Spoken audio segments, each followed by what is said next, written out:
Il n'y eut sans doute jamais de barrière à cet emplacement.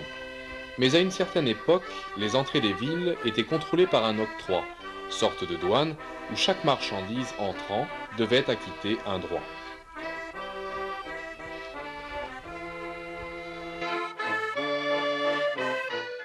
Ben, je suis née rue de Lorraine, au 62 rue de Lorraine, un quartier assez populeux, quoi. Et puis, ben, disons qu'il y avait quand même la caserne, alors, qui amenait beaucoup de soldats, hein. Il y avait des Français, après il y a eu des Allemands pendant la guerre. Ces maisons étaient construites vraiment à l'ancienne, comme on peut l'appeler. Elles étaient fabriquées en terre jaune avec de la pierre de pinot tirée d'une carrière qui se trouvait derrière. Le quartier, bien sûr, quand on regarde la rue Sadi-Carnot et la route d'Angers, à traverser le pont, ne comportait guère que la rue de Lorraine. Imaginons que le terrain de chaque côté de la rue de Lorraine, dans la nature, et jusqu'au cimetière, c'était des champs. Rue de la Hollande, il y avait des petites, je crois que c'est des venelles que ça s'appelait. Il y avait des petites venelles où alors il y avait pas mal de gens qui habitaient les uns auprès des autres.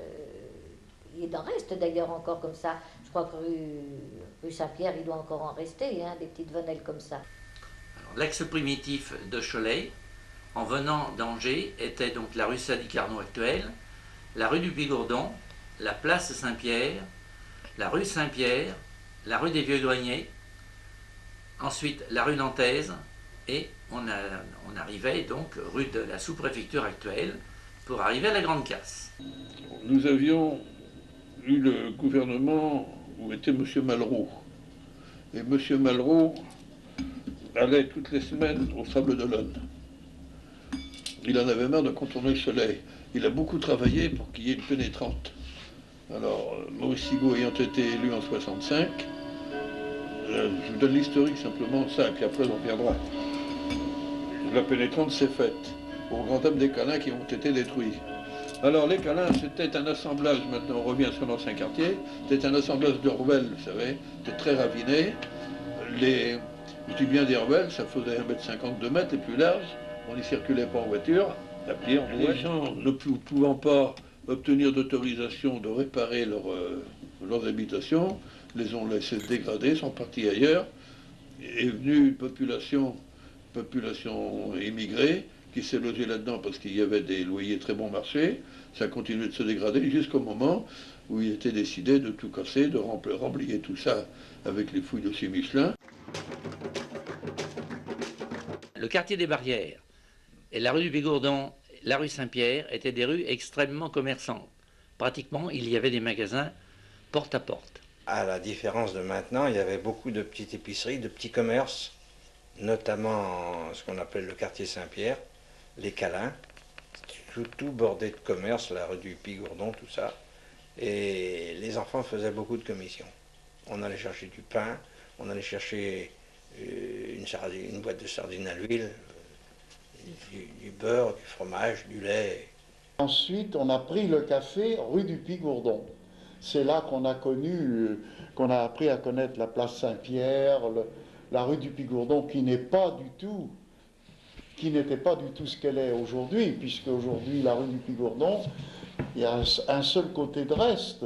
Dans la cour du Pélican, il y avait un charron, il y avait un forgeron. Tous les samedis, les cultivateurs de la région descendaient en voiture à cheval, déposaient leur voiture dans la cour du Pélican et faisaient réparer les chevaux, les pieds au forgeron. En haut, il y avait une quincaillerie qui était tenue par quelqu'un de formidable, M. Augusto, qui était correspondant de presse, qui avait une bonne notoriété, c'est une personnalité. Le Schönberg, c'était un café-hôtel, un petit peu restaurant, qui était situé où sont les bureaux de la maison Richoux maintenant. Alors c'était Madame Arnoux qui tenait ça. On dit pour Madame, j'ai la mère Arnoux. Et tous les samedis, les commerçants du secteur se retrouvaient là le samedi soir. Et ceci de particulier, c'est que vous alliez à 9 h le soir, quelqu'un arrivait chez vous à l'improviste, Vous alliez sonner quelque part, on vous engueulait, mais on vous servait. Il y avait avant une filature.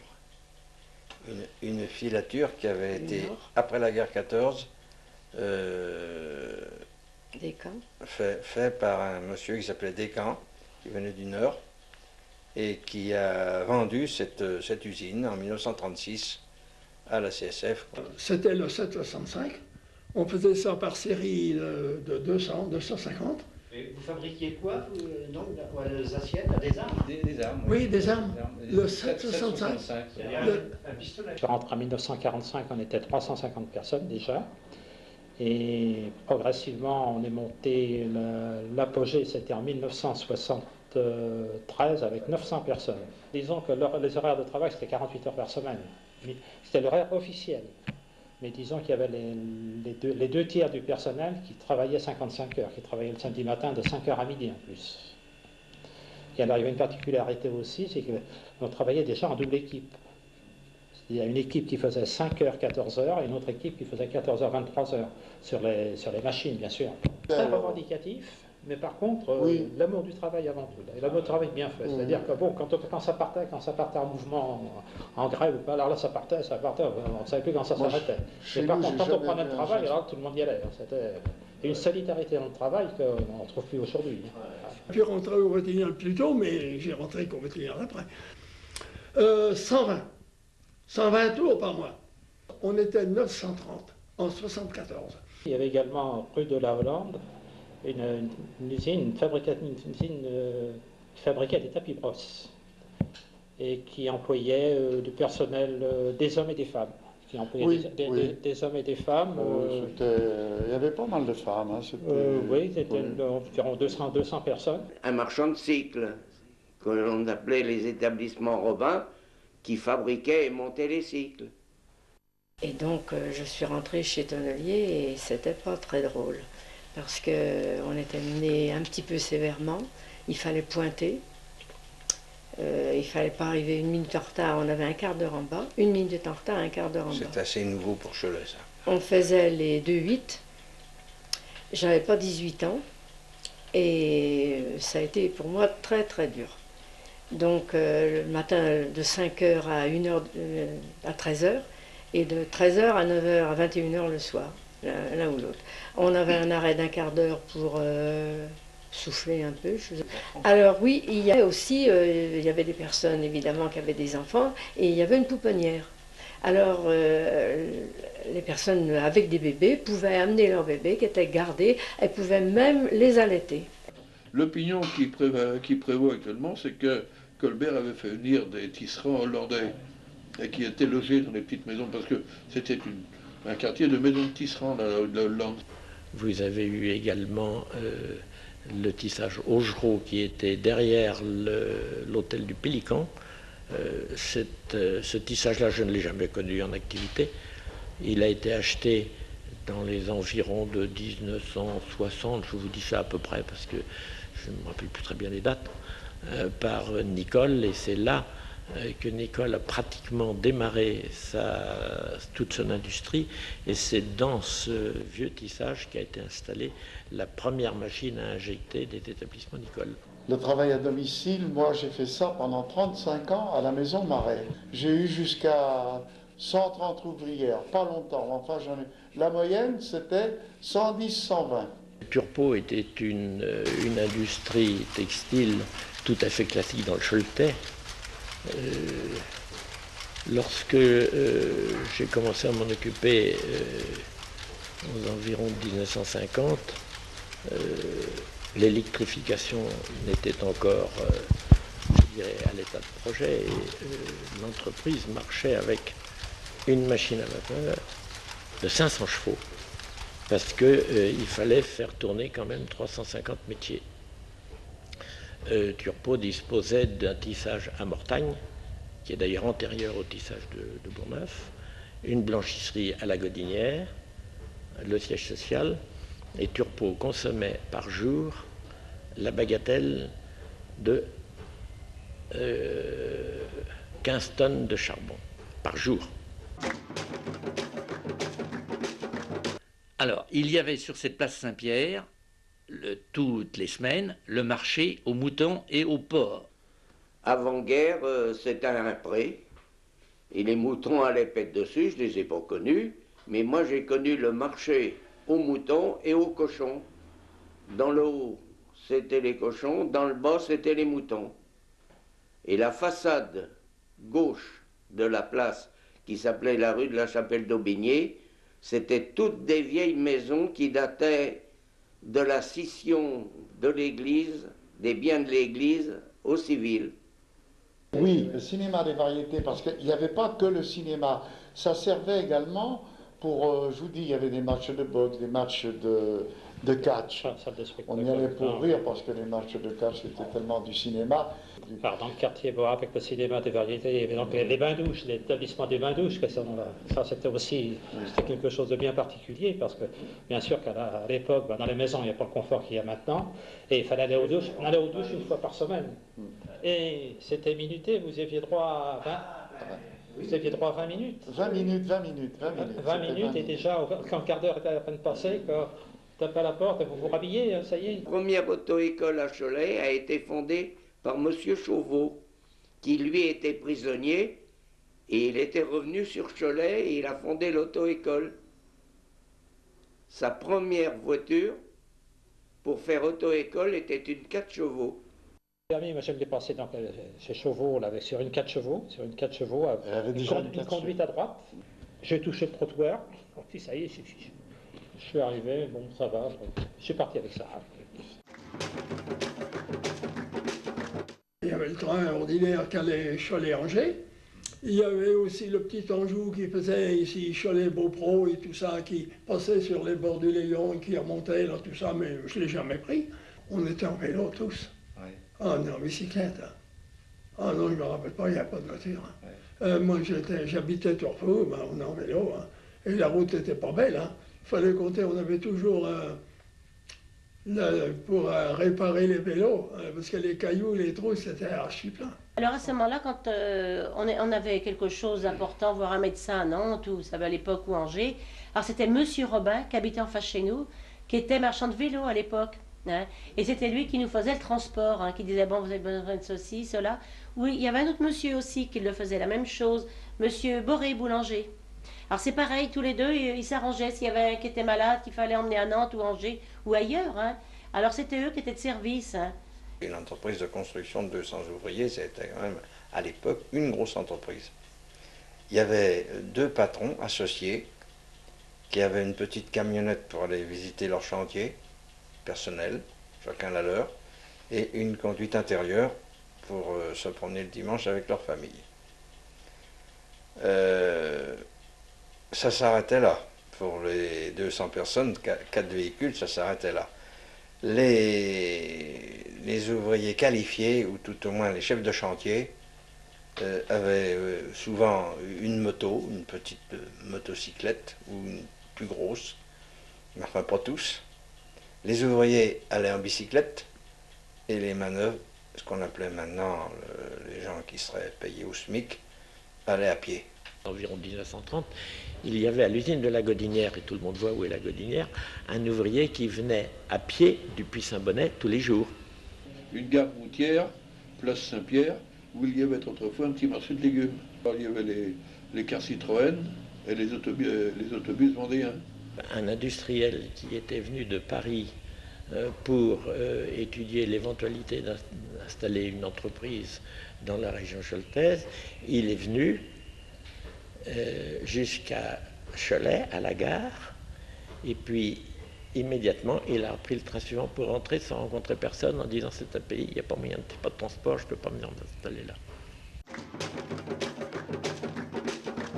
J'avais mon billet de partir à la caserne de Cholet dans les plus brefs délais.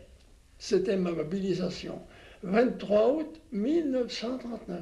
Une bombe est tombée, bien sûr, sur la caserne, tout comme d'autres bombes qui sont tombées boulevard de Strasbourg, et ainsi que sur la partie de la voie qui va de la gare jusque vers chez Michelin. qui était bombardée la nuit parce que les Allemands cherchaient, les Anglais du moins, cherchaient un convoi avec un canon spécial. On s'arrête à Chemillé, on dit oh là là, caserne, il n'y a plus de caserne, puis alors le quartier, il n'y a plus de quartier. Et en fait, quand on est arrivé, effectivement, la caserne avait été bombardée. Il y avait un bâtiment d'atteinte, mais c'est tout un bâtiment qui avait été coupé en deux, mais il n'y a pas eu de victimes, il n'y a eu que des dégâts matériels. Bien sûr, il y a eu des gens dans mon quartier, quand ils étaient déportés, il y a eu tout un quartier, la rue du Puy-Gourdon. Par rapport aux filles, enfin je ne vais pas dire leur nom, c'est pas la peine, elles avaient fait déporter tout un quartier, parce que c'est des filles de mauvaise vie un petit peu. Et alors, surtout avec les Allemands, alors vous savez, les hommes au bistrot, ils cancanaient un petit peu. Et puis pour cette raison-là, un jour, la police est venue, la police allemande, et puis ils les ont tous emmenés. Même bouché, mais elle, c'était surtout politique, elle, qu'elle s'occupait. Hein. Alors elle est partie, ben, c'est pareil, on fait une descente chez elle. Elle habitait dans les Câlins, cette dame. Hein. Et d'ailleurs, moi, je l'ai vue partir, elle était bien. Et quand j'ai vu arriver incidemment, parce que nous, on attendait de la famille qui était prisonnier, et cette femme-là est arrivée soutenue par 2 personnes. Et à ce moment-là, tout le monde a dit, oh là là, on n'a pas pour longtemps. Hein. Les gens des Batignolles de Nantes qui sont venus, qui sont déplacés à Cholet pour leur travail, ont habité la caserne Tarot, qui a été aménagée en logements sociaux. Une partie des bâtiments appartenait toujours était utilisé par la gendarmerie, à droite en rentrant. Le bâtiment du fond était géré par les Batignolles, et surtout du personnel des Batignolles, et le bâtiment de gauche était aux soins des HLM. Mais des braves gens, parce qu'il y avait des scènes assez pittoresques quelquefois, des empoignades, mais quand quelqu'un était dans la misère, tout le monde donnait un coup de main. Alors, les fêtes Dieu étaient une des fêtes extrêmement suivies. C'était des milliers de personnes, non pas qui assistaient, mais qui participaient à ces cérémonies. Alors, il y avait à Saint-Pierre un reposoir qui se trouvait au coin de l'avenue Gambetta et de la rue du Paradis, juste en face des EDF actuels. Alors, les 2 musiques religieuses de Cholet, la Jeune France et l'Harmonie Saint-Pierre, qui avaient chacun une centaine d'exécutants, participaient bien entendu au défilé. La Jeune France était accompagnée de tous ces gymnastes habillés en grande tenue et conduits par le père Gouraud, qui était le moniteur, et suivi par François Richard, qui était le président de la JF. L'harmonie municipale participait également à ces cérémonies. Le réveil choletais, qui était une musique d'origine, mettons, plus laïque, ne participait pas. Les fêtes de quartier, il y en avait partout. Tous les quartiers avaient leurs fêtes. Le quartier des Barrières avait sa fête et le manège était dans le milieu du carrefour. Les fêtes de la mi-carême, avant-guerre, au chêne vert, comme au Pélican, il se montait des grands bals. La mi-carême, qui était réputé à l'époque pour être le 2e carnaval de France, en fait, peut-être un peu chauvin, en fait, ils sont que... C'est vrai que c'était... La mi-carême de Cholet, c'était grandiose. Hein. Il y avait 100 000 personnes. Des trains spéciaux pour venir à la mi-carême de Cholet. Ah oui, oui. Je pense qu'autrefois, il y avait beaucoup de métiers à tisser dans beaucoup de fermes, un peu partout en France. Les femmes filaient et les hommes tissaient. On ne bougeait pas de son quartier. Moi, il a fallu que je vieillisse beaucoup pour me rendre compte qu'il y avait autre chose à Cholet que le quartier des Barrières. Au fait, les gens étaient très près les uns des autres. Il y avait une convivialité, une familiarité. Familiarité. J'ai connu des enfants qui habitaient route de Mortagne, actuellement ce qu'on appelle la rue Barjot, où il y a les 4 routes là, au bout du boulevard de la Marne. Ils allaient manger le midi chez eux. Absolument. Et ces enfants-là faisaient 6 km entre midi et 2 heures. Le jeudi, avec mon cousin, on prenait nos vélos, puis on allait chercher le beurre ou les œufs chez la fermière. Le dimanche, on était tout un groupe, des fois on était 7 ou 8, puis on en trouvait d'autres par les chemins. Alors on allait tous à la maison Vivion, et là on mangeait du boudin. Les activités enfantines étaient évidemment différentes de ce qu'on peut les connaître maintenant. À part ce qu'on appelle le patronage le jeudi après-midi, il fallait meubler ses soirées au mieux. Ma principale activité, moi, quand il faisait beau, c'était de ramasser du crottin de cheval dans une brouette et une brouette bien arrondie, et j'avais 50 centimes par boîte. Quand j'étais enfant, c'était des jeux que le papa fabriquait. Hein, alors c'est des balançoires qu'il m'avait fait papa avec comme une croix en bois, et puis des balances avec 2 fils, et puis c'était des couverts de fromage. Alors on jouait à ça dans la rue, parce que tout le monde jouait dans la rue le soir. Hein. On mangeait de bonne heure l'été, et tous les gens sortaient leurs chaises. Les Barrières était un quartier dynamique et commercial et qui fêtait n'importe quoi. Tandis que le centre-ville, c'était le cosmopolite. C'était les gens... Il y avait une scission. Ça s'entendait, mais il y avait une scission quand même. Mes parents étaient chiffonniers. Ils achetaient les peaux de lapin, les chiffons à des gens qui allaient chercher ça dans les fermes ou autour de Cholet. Et ils ramassaient également les déchets propres des usines de textiles de Cholet. Il y avait la famille Lopez, dont des réfugiés espagnols qui sont venus pendant la guerre d'Espagne. Alors ils faisaient les primeurs. Des Barrières, il y avait des gens, une dame, qui venait, qui était toute bien habillée en blanc et le bonnet et tout, qui venait de Trémentide, qui vendait des petits crémés, des petits fromages blancs. Il y avait le marchand de poissons aussi, qui venait s'installer avec sa charrette et son chien. Il y avait un monsieur aussi qui était bien connu des Choletais, monsieur Pollon. Monsieur Pollon qui faisait, disons, il vendait des pots de lapin, il passait dans le quartier en criant pots de lapin, l'allumeur des réverbères. Il passait le soir les allumer, et puis le matin les éteindre. Ah ben, Marie Vol au vent. Ben, oui, alors elle a été à Nazareth, cette personne-là. Hein. Et alors, quand on la voyait, on chantait Marie Vol au vent qui tricote en marchant. Puis elle était connue de tous les Choletais, cette dame. Hein. Ma nourrice m'emmenait au lavoir qui était rue du Puy-Gourdon, à gauche. Alors là, j'allais avec elle, elle mettait son linge sur une brouette, et on allait rue du Puy-Gourdon, sur la gauche, ça descendait, on allait à lavoir confort des habitations. Moi, j'étais, évidemment, il n'y avait pas d'eau, hein. Ni eau, ni écoulement d'eau. Il fallait aller à la pompe qui était à l'angle de la rue de la Hollande et de la rue de Lorraine.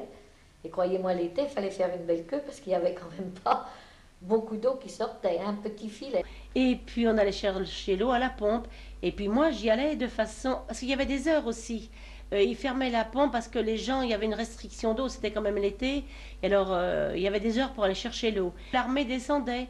Et ils s'en allaient en ville, les soldats. Alors je me disais, attention, il y en a bien qui va porter mon seau. Établissement tonnelier vers 38-39. Voilà. Alors là, ça a quand même fait un boom dans la ville.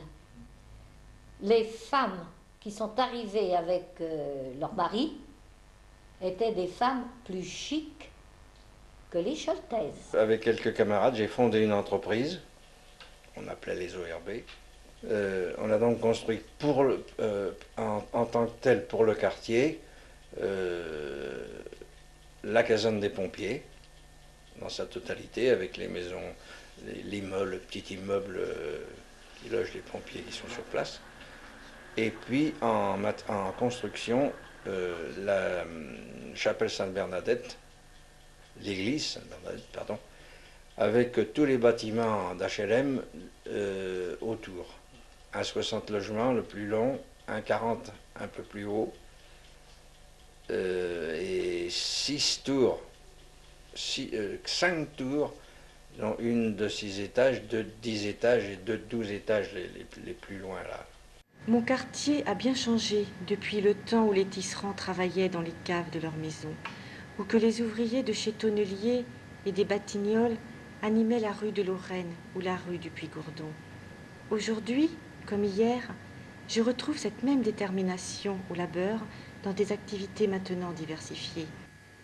Entre mes tours s'élançant à la conquête du ciel et mon vieux clocher de Saint-Pierre est venue s'insérer une population nouvelle qui, par sa jeunesse et son dynamisme, permettra d'ouvrir sur le monde les barrières virtuelles du quartier des Câlins, afin d'entrer résolument dans le 3e millénaire.